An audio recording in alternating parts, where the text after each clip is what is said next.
Hi there, my name is Erin Ochoa-Whalen, and I am the Secondary English Consultant for ECSD. Today I'm going to be putting together this quick 10-minute video explaining the TOSREC kits, the reading screeners, how to administer them, how to report the data, and that's it. So the purpose of this presentation is to provide information about the reading screeners and to explain how to administer and report them. This presentation does align with the following TQS, competencies and indicators, so that's nice.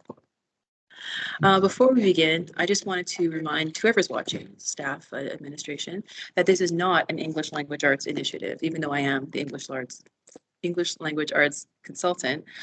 This test is not based in ELA content at all. It's based on the ability to read English. And in the spirit of the idea that every teacher in a school is a literacy teacher, NRPD will explore and support that this year, that we intend for this test to be administered by the whole staff of the junior high school. And I will explain that as we go on.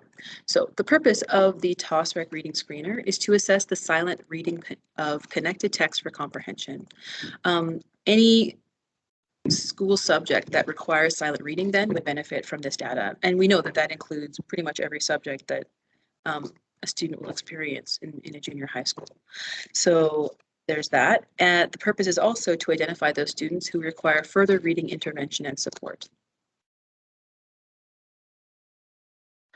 Let's do a little unboxing video, but with TOSREC stuff instead of makeup. The TOSREC kits include an examiner's manual. Now this is a foil-bound book. It contains a lot of information in it, including like a history of the test, how the norm referencing works, and all that kind of research. But the most important page for you will be page 50, which has the script of what to say to students while administering this exam. There are about 3 paragraphs to read. It's completely scripted. So again, there is no content knowledge necessary for a teacher to give this exam for students. That information is in the examiner's manual. There are also the profile record forms. This is on a pad of double-sided pages. These kits have 25 copies of these papers and tests each. So you will need to make photocopies for your site. And these profile record forms and the other forms are available at printing services for you. This profile record form you'll be using twice this year, once in September under Form A and once in June under Form C. So once these are filled out the first time, they should be put in a place where you will have access to them again at the end of the year. The rest of the contents of the kit are these 4 plastic enclosed forms. In the top corner, it will tell you Form A. This contains Form A, B, C, and O. Now for this year, 2022-2023, we'll only be using Forms A and C. And these are intended for specific times of the year. So Form A will be the September administration, and Form C will be the May-June administration. Form B, just for your own information, is intended for January.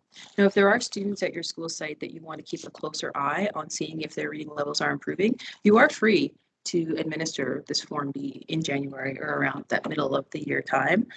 But I would not send Form B to be printed for your whole school. I think that would be a waste. Form O is kind of a catch-all, like a backup form. So if you have a test that kind of goes wrong, or a student gets sick in the middle or has to leave or doesn't complete it or whatever, Form O is intended to be administered at any point in the year. But again, this would be kind of a one-off. I think this would be unusual circumstances where you would require Form O. So I would not send those for printing for the whole school. But Form A and Form C I would. Inside this plastic kit then are the booklets for the students to fill out, as well as the key. Now, all those things, like I said, that you will need as like consumables or reproducibles are available for you from printing services. So you can send out to have the keys, the response booklets, the record forms, and the instructions printed for every teacher, homeroom teachers that will be administering this test. So let's talk about the administration of the test. The whole thing should take about 10 minutes all told. It is very quick. And like I said, the teacher does not need to have any kind of content knowledge to be able to administer it. It is all scripted. So it will begin with just exactly the instructions. Do not open your booklet or turn the page until I tell you, etc. There is a practice session where students will have as much time as they need to complete 15 questions. These questions are yes/no questions that are just testing a student's ability to read. So I think the sample is, the sky is blue, yes or no. A cow is a plant, yes or no, etc.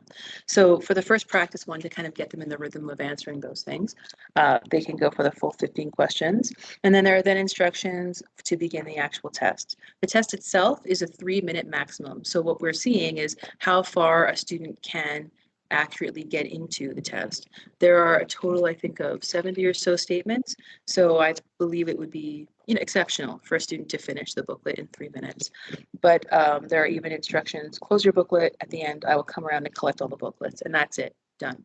So the time to do it in class, you might choose to have students or your whole school finish this, a Wednesday morning at 9 a.m., wherever the student is, they sit down and they write these booklets. Or you may choose to have them administered in a homeroom block where every teacher is doing it. But for the, I guess, equity of administration, again, we're asking that you not put all the tests into one subject. So like not all the math teachers or all the social teachers or all the LA teachers to do it, but that instead be kind of spread out across your staff. Scoring the test is fairly simple. Again, the key is provided, and it's like when you get into the rhythm of marking those old true false things, just yes, no, yes, no, no, no, yes, yes, yes. And from that, you will get a raw score. The raw score is then entered onto the student profile pad, and this is where we're going to be keeping track manually of what they do. These teachers are to not mark items that were not attempted. So if a student does skip something, just go on to what they did attempt. And the raw score is simply the number of correct minus the number of incorrect answers. You then take those scores that you record here and put them into the dashboard, which is at onlineassessment.ecsd.net. And you will need a ECSD ID to be able to enter that data there.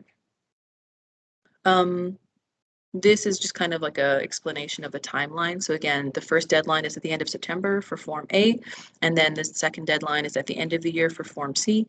And of course, we are trying to ensure that students' reading is improving as the year goes on. The science of reading and the research tells us that readers who struggle will not pick up reading by osmosis, right? It might seem that way for the readers who are proficient at reading in English, but for those who struggle, we need to be targeted and deliberate with the intervention that we give them. And that support does and will exist this year for teachers of all subjects in junior high. So when the data is taken from the raw score, it will then be put into the dashboard where it will be standardized. And in that dashboard, the color coding will be the fastest way, I suppose, to be able to identify how many students we have in need of serious reading intervention.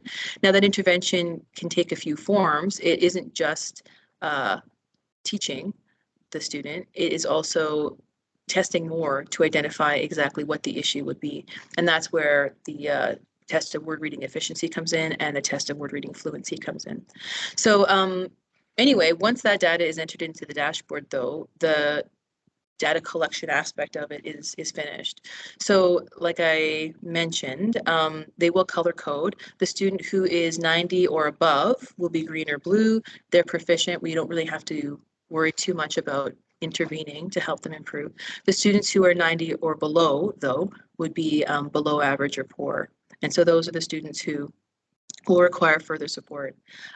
It also may be that some of those students will not make leaps and bounds of improvements throughout the year. But what we're doing is, to be realistic, is to identify who they are and then to put into place whatever we can to help them read, and I don't mean reading novels. I mean reading instructions, reading rules, reading textbooks, etc.